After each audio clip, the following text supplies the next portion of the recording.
ஐ ஆம் த பீஸ்ட் அப்படின்னு சேச்சி சொல்லும்போது பயங்கர கெத்தாக இருந்ததுங்க. என்ன மாதிரியான ஒரு கேமு, சே சே சே சே சே சே செமையான ஒரு கேமு.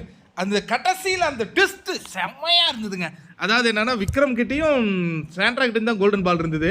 விக்ரம் வந்து யாரை சொன்னார், சபரிகிட்டேருந்து அந்த இது எடுத்தாங்க. அந்த லாஸ்ட்டு மொமெண்ட் ரொம்ப சூப்பராக இருந்தது. இதன் மூலமாக சாண்ட்ரா இந்த இதில் வெற்றி பெறுறாங்க. சாண்ட்ராவுக்கு 9 புள்ளிகள் கிடைக்குதுங்க. 2வது இடம் விக்ரம், அவருக்கு 8 புள்ளிகள் கிடைக்குது.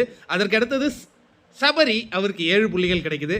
இதே மாதிரி வந்து பாரு 2 பாயிண்ட்ஸ் 2 கேம் தான் ஆட விட்ட.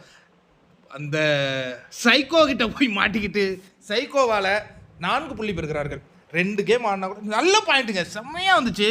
அந்த சைக்கோ கிட்ட மாட்டிக்கிட்டு சேதனா இதோ பாருங்க, இது வந்து கருப்பு பால் எடுக்கவே கூடாதுன்னா இவன் கருப்பு பால் எடுத்தான். எல்லாருமே பார்த்துட்டாங்க, திவ்யா கூட பார்த்துட்டு அவங்க சொன்ன போது இவன் திரும்பி உள்ளே போட்டான். பிக் பாஸ் ஏன் கேட்கல? அவர் கேட்கல, ஏன்னா அவர் அவங்க ஆள். நீங்கள் கேட்கணும் சேதனா. நீங்கள் வந்து கமருதீனுக்கு ரொம்ப பார்ஷியலாக இருக்கீங்க. கமருதீன்கிற மாதிரியான ஆட்கள் பிக் பாஸ் கண்டஸ்டன்ஸ்லேயே ஒஸ்ட்டு கண்டஸ்டன்ஸ். அவனுக்கு வந்து நீங்கள் ரெட் கார்டு கொடுத்து அனுப்புவீங்களோ இல்லை என்ன பண்ணி அனுப்புவீங்களோ எங்களுக்கு தெரியாது. இவனு டிக்கெட்டு ஃபினாலே ஆடுறதுக்கு தகுதி இல்லாத ஒரு மனிதன் கமருதீன். 20 லட்ச ரூபா கொடுத்து என்ன பண்ணியிருக்கிறான், பேக்கேஜ் பேசிட்டு வந்து இங்கே விளையாடிட்டு இருக்கிற கேவலமான ஒரு ஜென்மமாக நான் இந்த கமருதீனை பார்க்கிறேன். இது உண்மையாலே வந்து இது உலக தமிழர்கள் எல்லாரும் பிக் பாஸ் பார்க்குறவங்க எல்லாம் கண்டிப்பாக வந்து சேச்சிக்கு ஆதரவு தெரிவிப்போம்.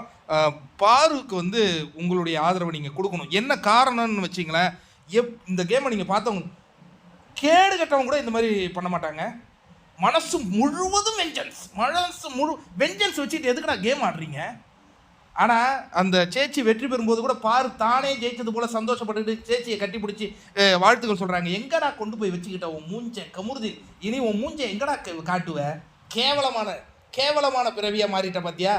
நாலாம் கூட உனக்கு ரெட் கார்டு ஒன்று உரிமை கொடுத்துருவாங்களேன்னு சொல்லிட்டு நான் விஜய் சேதுபதிக்கு நான் அன்னைக்கு பேசினேன், எது வீடியோ மூலமாக பேசினேன். அதனால தான் உன்னை மன்னிச்சு விட்டார். இன்றைக்கி நானே சொல்கிறேன், உனக்கு ரெட் கார்டு கொடுத்து உன்னை வெளியில் அனுப்பணும்.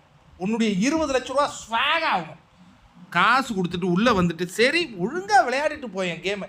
என்னடா அவ்வளவு வஞ்சம் உனக்கு? எனக்கு ரொம்ப திட்டணும் போல தோணுது. ஏன் அவனை நம்ம ஏங்க திட்டுறது? ஆனால் அதில் அந்த கோல்டன் பாலை காத்தாங்க பாருங்களா, அதெல்லாம் சூப்பர். சேச்சி கலைக்கிட்டீங்க சேச்சி. எங்கள் கேமர் பாரு சேச்சி தான். அது இன்னும் நீங்கள் கேட்கணும் சேது. அதாவது என்னென்னா இவர் ட்ரெயின்டு கிக்கரான், ட்ரெயின் பண்ணி இதெல்லாம் நீங்கள் கேட்டாகணும். இன்னொன்று யார் வேணாலும் டாப் 5 கொட்டுங்க, என் மனம் குளிருங்க. ஏன்னா எல்லாருமே கஷ்டப்படுறாங்க, எல்லாருமே டிசர்வ் தான், அந்த ஒரு கமருதீனை தவிர்த்து.